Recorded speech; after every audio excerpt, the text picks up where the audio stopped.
Kau tahu tak, ramai yang tak sedar pasport Malaysia ni power gila. Pasport Malaysia ni antara yang paling kuat dalam dunia. Tapi ramai yang tak sedar. Dulu aku ingat pasport kita ni biasa-biasa je, tak lawa macam pasport Jepun, tak gah macam yang pasport Amerika. Tapi bila dah travel luar negara, baru aku sedar satu benda yang penting. Kita boleh masuk 180 negara tanpa visa atau visa on arrival. Tak payah apply awal, tak payah pergi kedutaan. Masuk Jepun boleh, masuk Korea pun boleh, jalan terus. UK, Europe, Turki, no problem.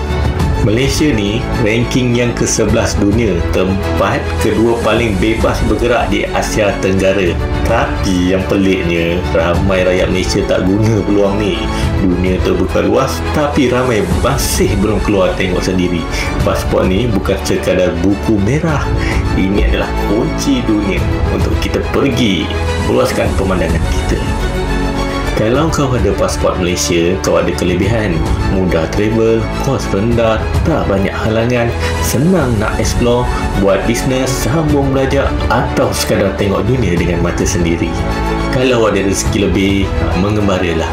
Jangan simpan pasport tu buat pergasam. Kalau ada peluang, travel lah. Sebab tak semua orang ada pasport yang boleh bawa dia ke hampir seluruh dunia dengan yang mudah, dan kau adalah manusia yang beruntung kau duduk di Malaysia. Kalau korang rasa cerita ni bermanfaat, klik share, like dan save button di sebelah. Keep it up. Ciao.